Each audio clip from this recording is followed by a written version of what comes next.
Good evening, ladies and gentlemen. Welcome to this lecture on Europe, which is about to begin tonight.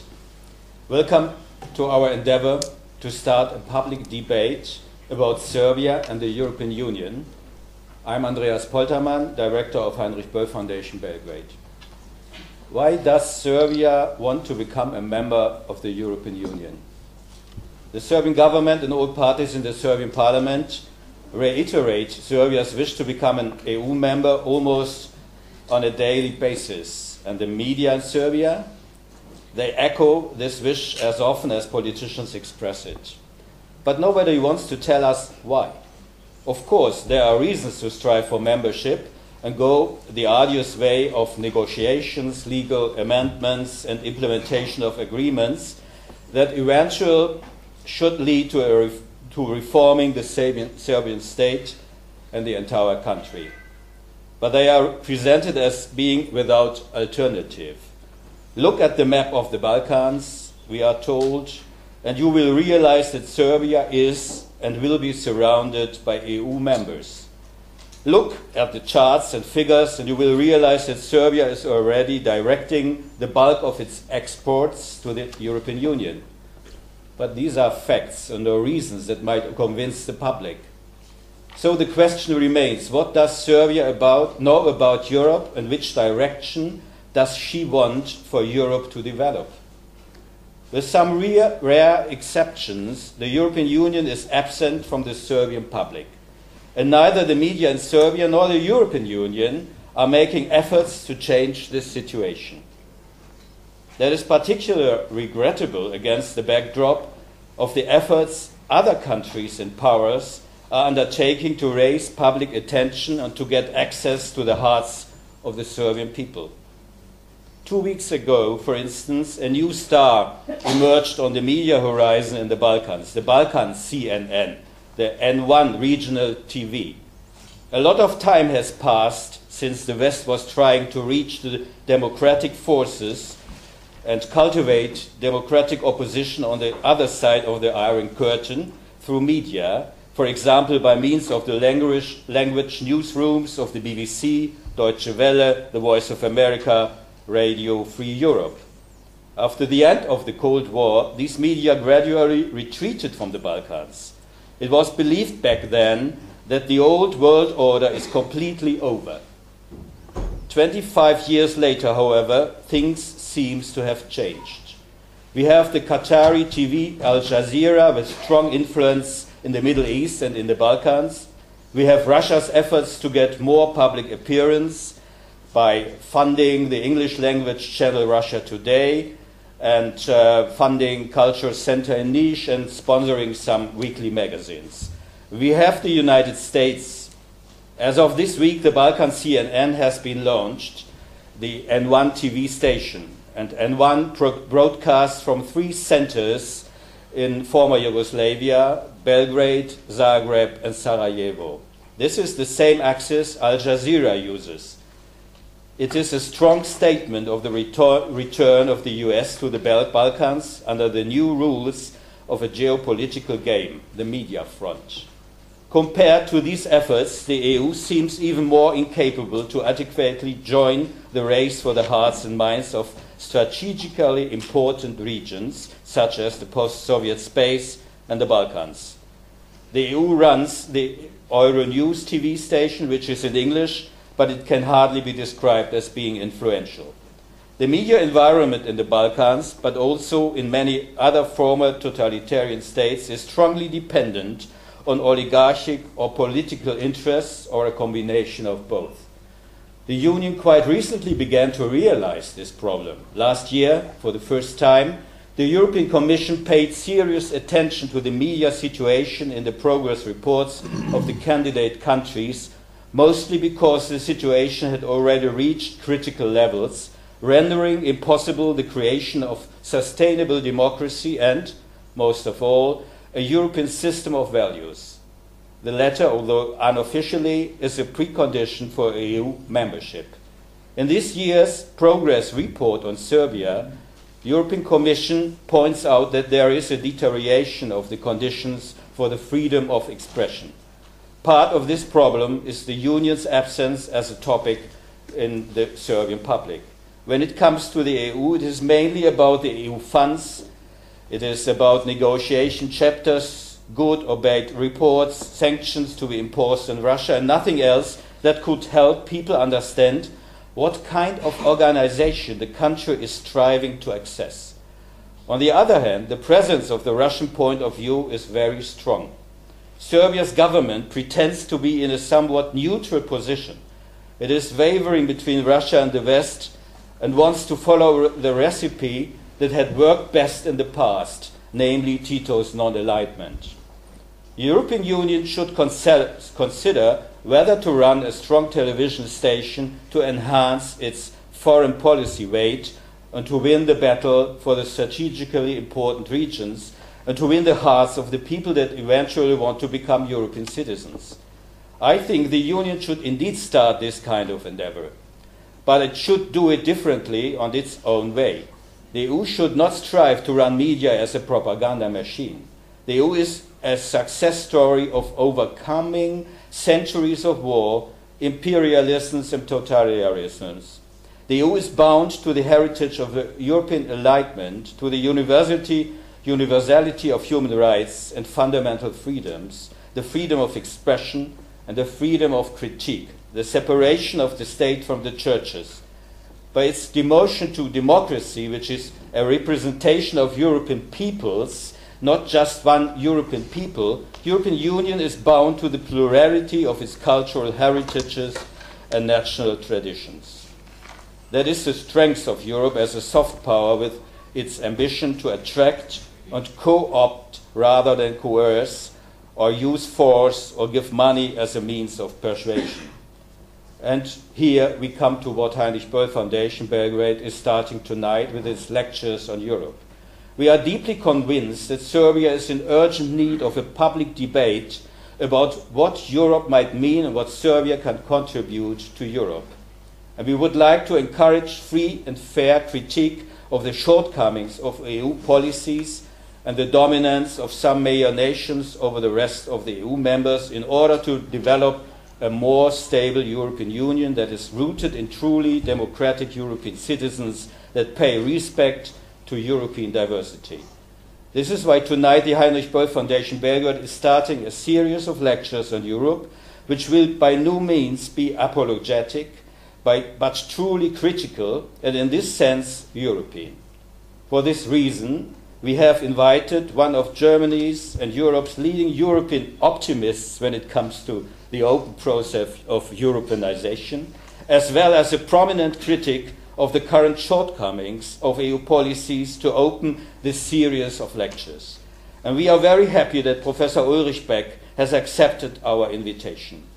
He will be introduced to you by Professor Petar Bojanic, next to Ulrich Beck, Director of the Institute of Philosophy and Social Theory of the Belgrade University, Heinrich Böll Foundation's cooperation partner for this lecture on Europe. Thank you, Petar, and your colleagues for joining this European endeavor. Thank you, ladies and gentlemen, for your attention and your interest in tonight's topic. Petar, the floor is yours.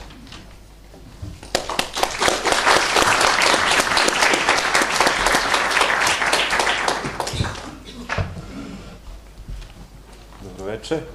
Ja sam najavio cenjenom gostu i da ću govoriti na ovom jeziku.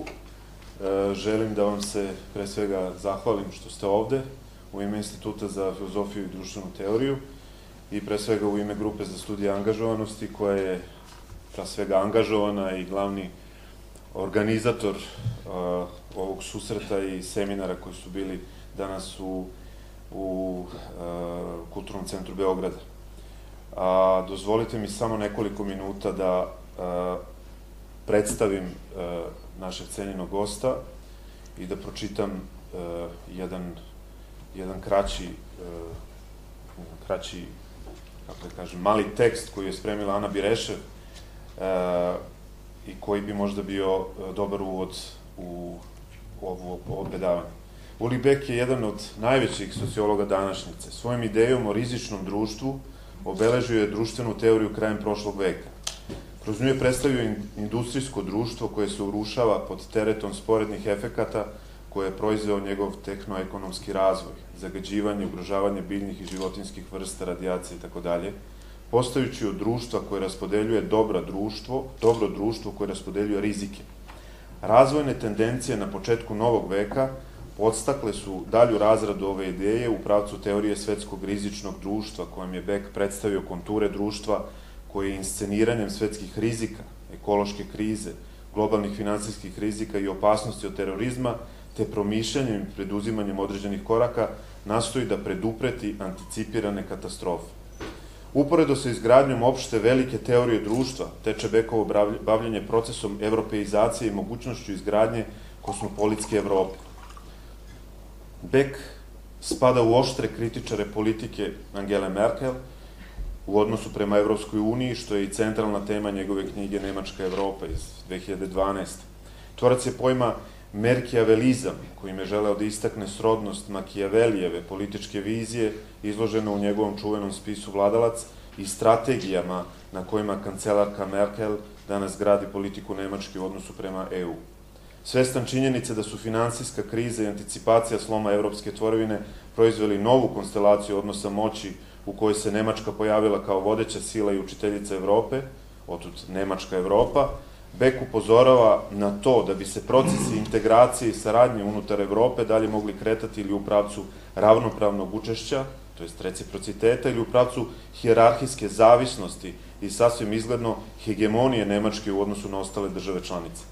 On smatra da dominantna pozicija Nemačke unutar EU utiče na porast nezadovoljstva i evroskepticizma, ali da to jednako čine i rigorozne mere štednje s kojima se danas sve više poistovećuje evropski projekat. Idejom o potrebi osmišljavanja društvenog ugovora za Evropu postavio je okvire u kojima bismo mogli da gradimo drugačiju kosmopolitsku Evropu, Evropu koja je posvećena jačanju slobode, socijalne sigurnosti, solidarnosti i demokratiji. Ulrich Beck predaje sociologiju na Institut für Soziologie Ludwig Maximilians Universität München, gostujući je profesor na London School of Economics and Political Science i na Fondation Maison des Sciences de l'Homme u Parizu. Autor je 20-ak knjiga, 4 Beckove knjige su prevedene kod nas, Rizično društvo u susret novoj moderni, Filip Višnjić 2001. Svetsko rizično društvo u potrazi za izgubljenom sigurnošću, akademska knjiga 2011. Knjiga iz 2007. Kosmopolitska Evropa, Megatrend Univerzitet Beograd 2012. Nemačka Evropa, Megatrend Univerzitet 2013. Posebno pozdravljam njegovog prevodioca ovde, Iljenu Glišović. Beck, verovatno dobro bi bilo da ga pitamo kako je stvorio i kako je napravio, odnosno kako su napravili 3 knjige zajedno, njegova supruga Elizabeth Beck-Gernsheim, i on su autori 3 knjige, Normal House of Love, Democracy with Individualization and Distant Love. Distant Love je iz 2014. na engleskom, 2011. na nemačkom. Ladies and gentlemen, please welcome our guest, Professor Ulrich Beck. Please.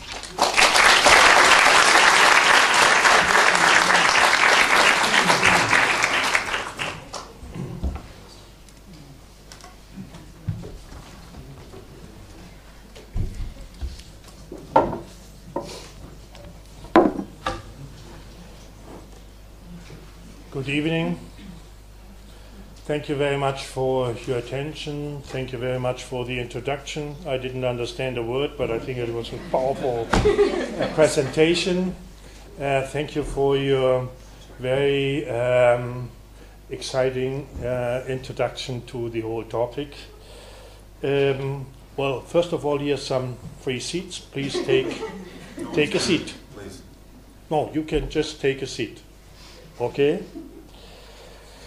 Well, Europe is something very special, and I believe there are more misunderstandings of Europe than really we do know what Europe is all about. And this is not only, I think, related maybe to this area, to Serbia, or this whole field of experience. It is even the case right in the center of those sciences who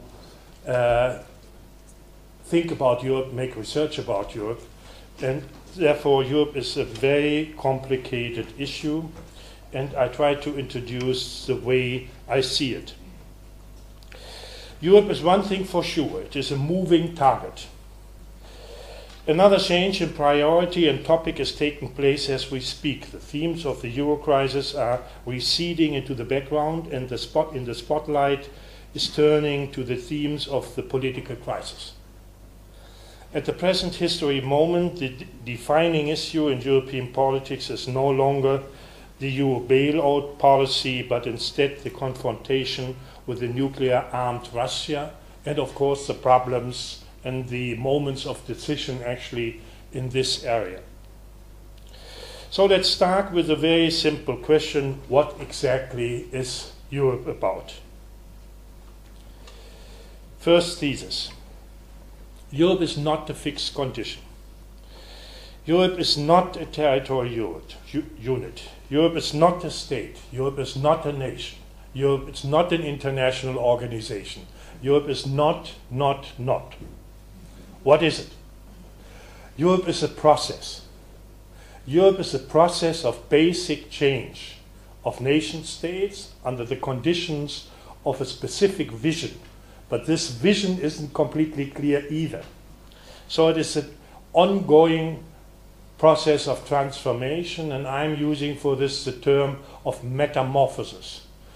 Metamorphosis in my conceptual toolbox means that it's not only one constellation, not only one frame of reference is dissolving, is being dissolved, but this frame of reference has an additional frame of reference, a second frame of reference, which is opening up. So it's not only a dissolving process, but a process of new beginnings. It's an exchange of frame of reference, and this is what I'm trying to demonstrate to you. This Europeanization is not an intentional political process. It's something which is happening, as I would say, as a politics of side effects, not actually part of the explicit political party programs, and not part of the open political discussion. The EU was founded not on the logic of war, like most of the nation states, like it was with most of the nation states. It's a new kind of polity and policy constructed on the reaction of the risk of war. And now in reaction maybe to the risks of economic collapse or to the risk of climate change. Although the process of Europeanization, the realization of an ever closer union of people of Europe, as the EU treaty puts it, was intended, its institutional and material consequences were unintended. The striking fact is that the process of integration did not follow any master plan. The opposite is the case. The goal was deliberately left open. Europeanization operates in a specific mode of institutionalized improvisation. This politics of side effect seemed for a long time to have one major advantage. Even the juggernaut of Europeanization presses ahead recently. It did not seem to require an independent political program, a fixed goal, or a political legitimation. In the first stage, the metamorphosis of the nation-state politics into European politics could occur to the transnational cooperation of elites, with their own criteria of rationality, largely independent of national publics' interests and political convictions. This understanding of technocratic governance stands in an adverse relationship to the political dimension. The framework of the European treaties this way exercises what I would like to call a meta-power game. A meta-power game is a power game where two games of power are interconnected. You cannot just play the old national power game. At the same time, a new power game is introduced to change the national power game. And this is a very complex situation, and this is exactly the way the metamorphosis of national politics in Europe is being organized. The invention of Europe was a product not of public deliberation and democratic procedure, but of juridical prescription and practice. If you ask what is really the basis, who is actually the actor of Europeanization, then it's not so much the parliament, it's not so much the national governments. The basic is the European Court of Justice. And the European Court of Justice, in very important decisions in the beginning of the 60s, answered the question, is there a constitution of Europe, by saying, well, the judgments we are making is supposed to be the constitution of Europe. And this central position as a specific actor in the process of Europeanization is being accepted from the national courts, Verfassungsgericht, courts of constitution, and by the national governments. They're even implementing those decisions on the national level. So one of the stereotypes about Europe is wrong. One of the stereotypes says, well, there's a huge bureaucracy and they are organizing it. The bureaucracy in Europe, in Brussels, is smaller than that of the big cities, London, Berlin, or maybe, I don't know, even Belgrade. And of course they have some central power, but actually the specifics is that those decisions are being executed and implemented on the national level. So at the national level is the bureaucracy to organize this process of Europeanization. So actually Europe is a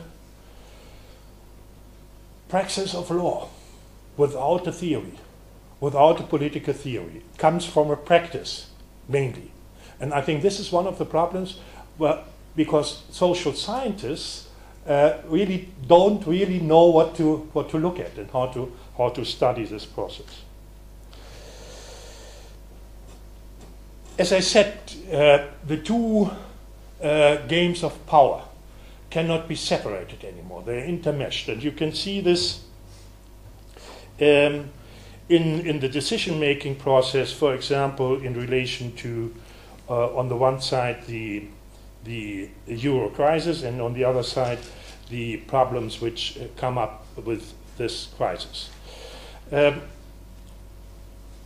the euro crisis, the big problem was who is responsible in this case of crisis? Who makes a decision in this exceptional situation of the threat of existence to the financial system in Europe?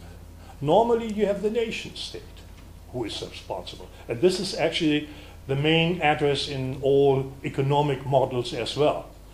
But we don't have this national government.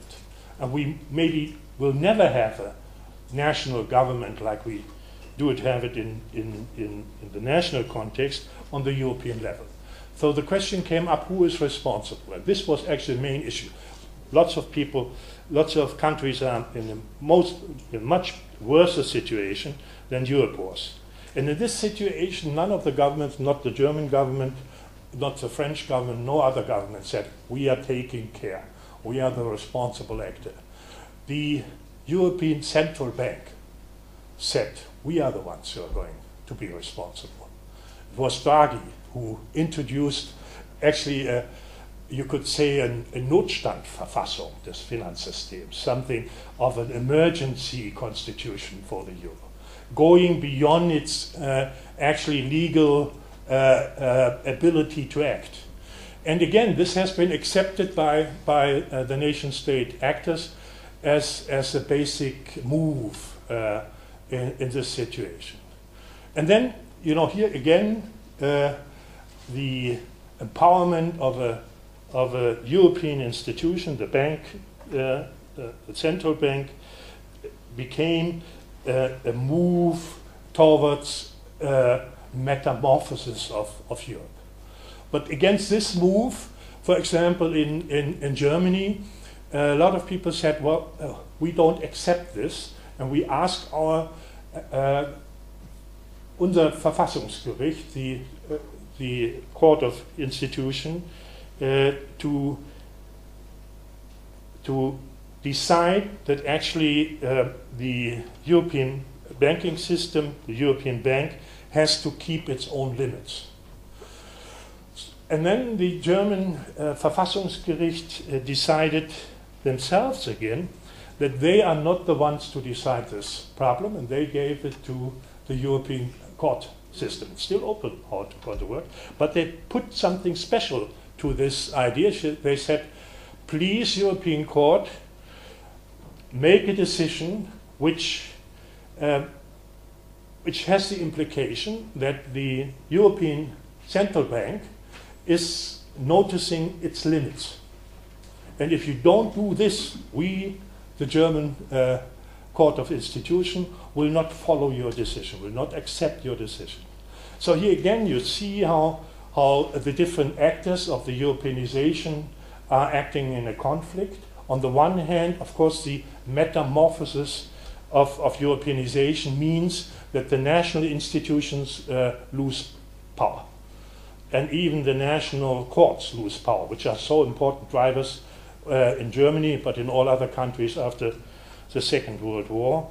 They lose some power, and the German Verfassungsgericht tries to, by this decision, tries to keep its own power in a more powerful European constellation, so making a decision on the one hand on the European issue, but at the same time on the issue of its own power in the new European constellation. I could go on and try to demonstrate you how this move of metamorphosis and the power game between national framing and European framing is going on. From a sociological perspective, what is so interesting is that actually two things are happening at the same time. The national frame of reference under which the institutions are being constructed and are being their practices being organized are still important, but they lose importance to the construction of a new frame of reference of the European institutions. And these European institutions, well, we have to talk about it. I would say they have a cosmopolitan approach. So there's what we could observe is actually the paradigm shift in real time about how the national frame of reference is changing into a cosmopolitan frame of reference. You know, metamorphosis is about a caterpillar becoming a butterfly. I'm not saying we are a caterpillar and we are becoming a butterfly, but I'm saying it is interesting to see how those two frames of reference are in competition with each other.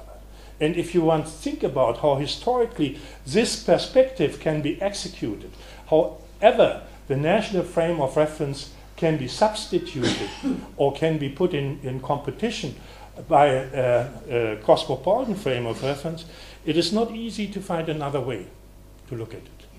And there's a second important implication to this. If you try to observe and describe this process, you cannot do this from a national outlook.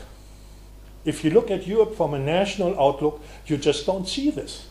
You see only nation states fighting with each other in competition, and you don't really see how this exchange of the frame of reference is happening. Or if you see it, you value it as something which is actually out of control of democracy and out of control well, all of the means of the nation state. It's even undermining the nation state logic of politics and doing something in the background of it.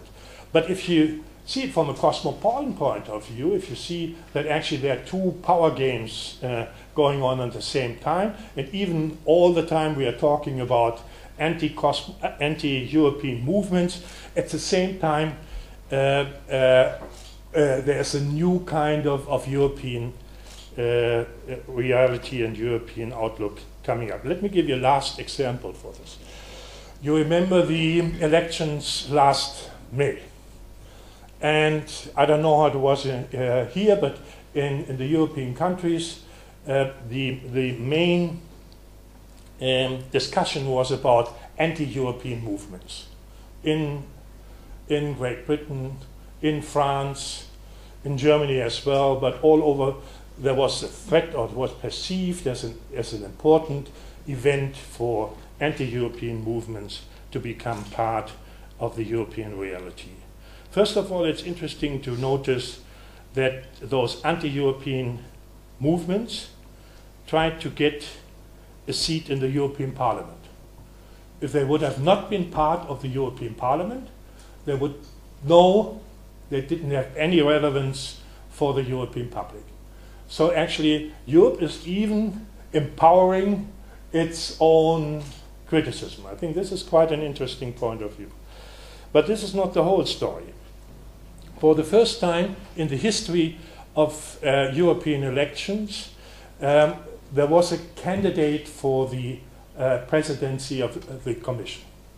It was a personal candidate. Juncker and Schulz were from different party systems. And so for the first time, it was not only a European election, but a candidate for presidency. And after the election, it was clear that Juncker was actually the elected president. But now there is a very complicated situation in Europe, because there are many institutions involved in this meta power game. On the one hand, of course, the Parliament and the Commission, but on the other hand, the Europäische Rat, the Council of Europe, which is the place for the national governments, and of course their expectations of democracy and their power in the European context.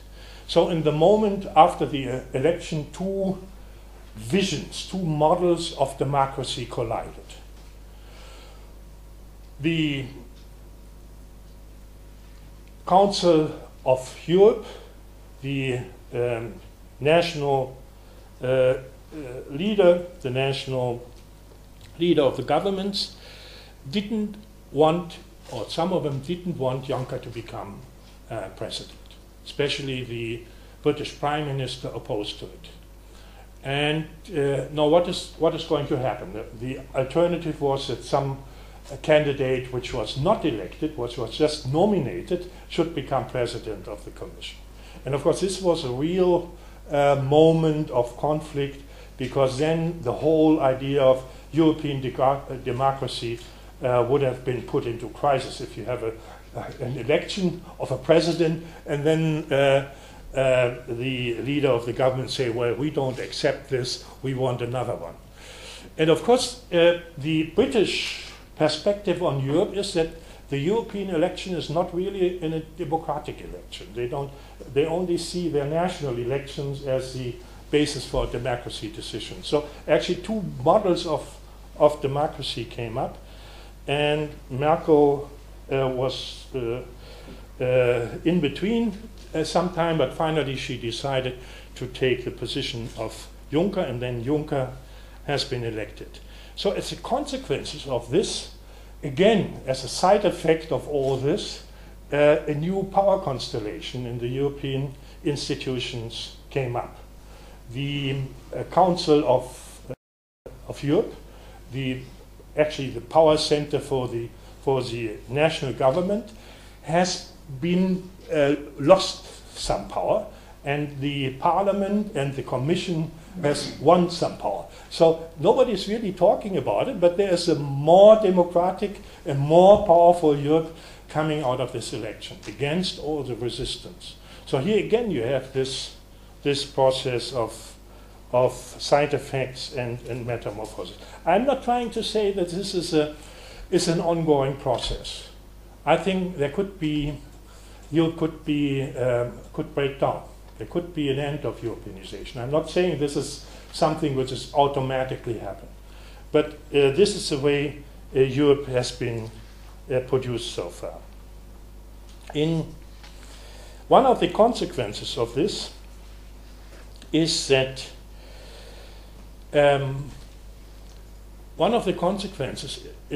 actually the citizens are not really participating so far in the process of Europeanization. It is more an elite project. At the beginning, this seems to be actually, like Hegel would say, it is a List der Vernunft to overcome the war-driven history of Europe. But in the stage in which actually you can see that a whole new vision and a whole new game of power is coming up, of course the citizens have to be included. And I think this is one of the big problems the European Union is facing. We have something like Europe without Europeans so far. The European citizens are not as much taking part in the European process.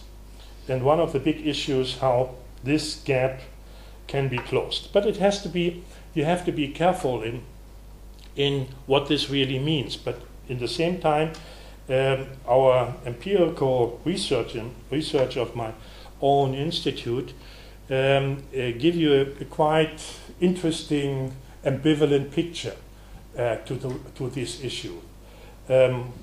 First of all, most citizens in Europe appreciate Europeanization as an everyday privilege to cross borders, to be part of different cultures, and it's actually part of their living. It's part of their self-understanding of everyday living, this freedom of borders, the absence of war, at least in the center of Europe, etc., etc. And this is true for even those people like the British or the Danish people who are very much opposed to Brussels and Europe. So on the one hand, you have everyday Europeanization, which is actually accepted. But on the other hand, if there's a voting, if there's a conviction, if there's a decision to be made for Europe, there are anti-European movements as well. And often those anti-European movements and the anti-European intentions go along even with the self-understanding of world citizenship. They want to be world citizens and national citizens, but they don't care so much about European citizenship. This is again a very interesting point. The next thesis, actually, which is still related to this meta-power game, is concentrating. Next thesis is concentrating on the financial risk, the financial catastrophe, the anticipation of financial catastrophe, which changed the European landscape of power fundamentally. Because of the anticipation of the financial catastrophe, three basic changes in the power structure of Europe happened. First of all, there's a division between Eurozone nations and EU nations. A division between Eurozone nations and EU nations. Why is this the case? Because the main decisions on the future of Europe are being taken and discussed in the Eurozone membership. And those who are only members of the EU are not really participating in this process anymore. And this is an interesting development. When it comes to the basic decisions in Europe, then the British Prime Minister has to leave. And the same is true with the Polish Prime Minister.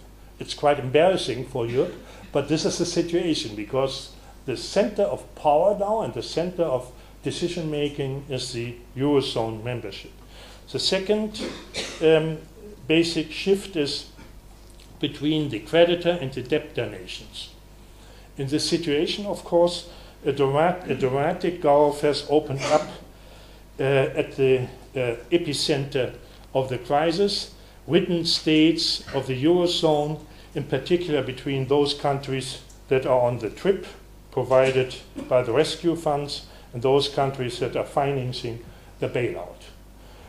I think this is a distinction between, in the relation to social inequalities between creditor and debtor nations, which is very fundamental to understand the new kind of inequality dynamic in the world. It's not only in the European context, but it's very important worldwide. And you cannot understand it with class categories, because whole nations are now involved. And inside of nations, again, the different groups involved differently. You need a different frame of reference to understand the inequality which is introduced and emerging and rapidly changing under the conditions of the division between creditor and debtor nations. The third is a consequence of this. The economically most powerful country, Germany, becomes the political most powerful country. You could call this what the British name an accidental empire, an empire by accident. It was not a master plan of Germany to take over, I think. It's very evident that this is not the case. But it wasn't, at the same time, Germany didn't take the responsibility for it. But Merkel and actually most of the German public, most of the German parties said that the debtor principle, the debtor politics, is the main answer to the situation. They didn't really consider all the different approaches which are in economic science and different fields of the world. They said this is the answer, and it was the politics of Germany, especially of Merkel, to implement this kind of politics without being actually taking responsibility for this politics. This is why I called her Machiavelli, combination of Merkel and Machiavelli. This term is, in Germany, this term is seen as an insult to Merkel. Last year I lectured in Florence, and they see Machiavelli as an insult to Machiavelli. So there are different perceptions even in this case. As a consequence of those developments, of those emergence of realities and splits in the power structure and structure of inequality, a revolutionary movement is rocking Europe. It is, however, not a pro-European but an anti-European movement. The resentment of these anti-European movements are not only directed against all kinds of foreign elements, Muslims, etc., but also against the so-called liberal elites. Populism finds its loudest voice in many angry calls to aim against the political establishment. You do not only find this, of course, in Europe, you find it in many other countries as well. You find it in different versions in the United States, you find it in many other countries, you find it in Serbia as well. I would imagine to try to create a populist movement against the institutions of the elite and against the politics of the political parties. So this is the situation, and after, as I said before, we expected, or lots of people expected, that this movement has a huge impact on the process of Europeanization, because they take over lots of seats in the European Parliament. But this is not the case so far. They increased their position, but actually the opposite is happening. As I tried to tell you, the Commission with an elected president is more powerful than ever. It's legitimated by a democratic voting system. Juncker is trying to build a coalition between the Commission, a Commission which has actually favored the small states. He comes from a small state. You have to see this is a very specific aspect of Europeanization. It's not the powerful states, but also the small states who get into power. And he is organizing coalitions in favor of the smaller states, sometimes against the powerful states. And he is organizing it in a direct cooperation with the European Parliament. He has some basic rights to even put laws and be accepted in the European Parliament and so on. So there are first elements of a quasi-European government in relation to the cooperation with the Parliament, and to some extent the Germans had to notice that they are not the most and only powerful actor on the European scene anymore. So I think it's interesting what this Commission is going to change. And one of the most important issues, in my perception, is the question if this Commission is able to create a perspective for the future of Europe, which includes to raise the basic problems and address them. One of the basic problems in Europe, I think, is unemployment. The younger generation, the best educated generation Europe ever had, doesn't have a chance in the labor market, or not as much as the generations before. This is not only from a sociological perspective, this is a threat to the institutions, to the legitimacy of the European institutions. It's not only a moral failure, it's much more than that. And the European institutions lose their legitimation. And one of the big problems, or one of maybe the tests of this European Commission, is if it really has the power and the courage to change the situation and give some kind of give room for some kind of a social Europe, whatever this means. And there are other issues as well: climate change, financial crisis. All this could be an important part of the concerns of the future Europe. Next thesis. I forgot to count. Normally I always change the counting in between because I don't know which number I just used before. This time I just don't count, so maybe it's easier to follow. And I have to say, it's very difficult to be ironic as a German professor. It's very difficult. So I just wanted to let you know that this was an irony, so you don't misunderstand it, and you can even be free to laugh, yes. Putin's military intervention is not only frightening Europe, it is also to some extent unifying it. And Germany is trying to find and define its new leading role in Europe. During the last 3 years of the Euro crisis, we experienced the financial crisis after another. But now there is maybe a series of political rather than economic crises. Also, the latter cannot be excluded. Since the fall of the Berlin Wall, Germany has been careful not to antagonize Moscow on foreign political matters. This approach had been driven in part by Germany's desire to preserve the important trading relationship it enjoys with Russia. Germany has also traditionally pursued diplomacy and dialogue with Moscow as a counterweight to the more muscular approach taken by the US. And this special relationship to Moscow, perceived as a positive sum game for both sides in terms of economic opportunities, political opportunities, was one of the reasons why German governments, beginning with Chancellor Schröder, began to define German interests sometimes against European interests.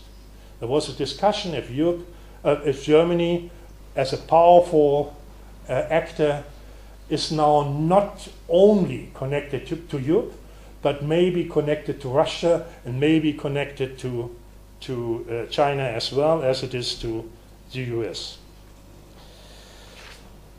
This kind of Ostpolitik, it was a second kind of Ostpolitik, is now undergoing a fundamental change since Angela Merkel toughened Germany's line and Europeans' line as well. In a speech to the Bundestag, she delivered the harshest critique of Russian policy by any German chancellor in decades. Merkel accused Russia of resorting, I quote, the law of the jungle, end of the quote, in the Ukraine. She said that if Russia continues with this aggression, we, the neighboring states, would understand this as a threat to us. The consequence for Europe is another moment of decision. On the one hand, facing the military threat of the ethnic national Russian elites, I would say we have to make a clear distinction between Putin's politics and Russia. Russia is not Putin. There's, at least as I experienced in many discussions in Russia, the middle classes are, in my sense, very much cosmopolitanized and individualized. And Putin is actually, his foreign policy, his intervention in the Ukraine is part of its domestic politics as well. It demonstrates his power to the inside by intervening in the outside.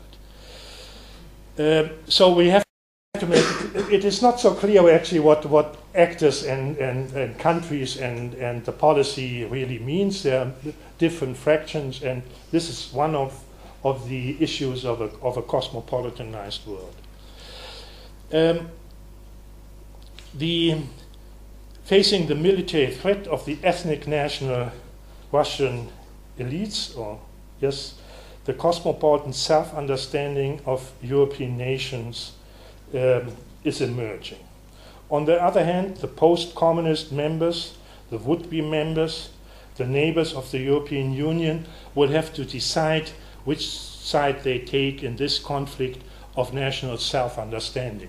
I think besides all the issues which are important, economic issues, power issues, etc., one of the main issues you have to decide on, and all of us, the Europeans, have to decide on, is what kind of notion, what kind of understanding, what kind of imagination of the nation is going to build our future. What does nationalism and nation mean? And I think there are two approaches. Of course, they are interconnected, but they are important to realize that there are two basic definitions. One is, it's not about the alternative is not nationalism or not nationalism. This is complete. Europe is not nationalism. Europe is also affirming national identity. It's not an exclusive position between Europeanization and nation and nationalism self-understanding. But the question is, what kind of nation-state image and vision do we have? The one image is that we have to connect our national self-understanding with others.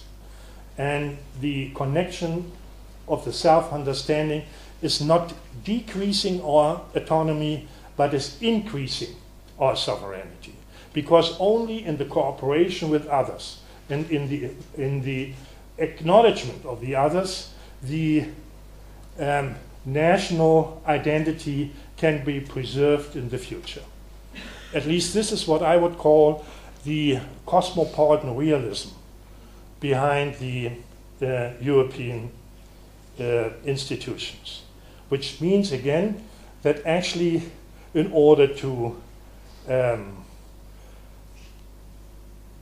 define and redefine your national identity, you need a cosmopolitan vision of the other, to include the cosmopolitan vision of the other. And this is one of the images, and I think this is the image the European Union is built on. On the other side, you have territorial bounded identities. We trying to isolate and divide themselves from others, and this kind of ethnic identity, ethnic national identity, is always has the military option in the background, because they see themselves threatened by the others. And I think this is actually what is in the moment of decision, which is on the table, where you see the future. And not only you, but the European Union itself sees the future. Your decision, or the decision of the European Union to participate in the European Union, is very important for the European Union.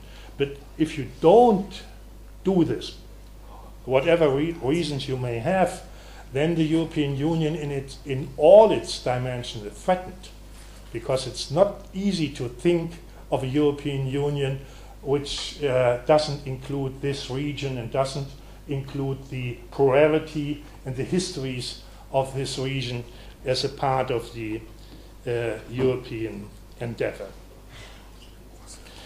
So I think the conflict of the Ukraine and the negotiations of the European Union with Serbia and other countries in this area is of great importance for the future, and it's very important to develop ideas from the background of your history.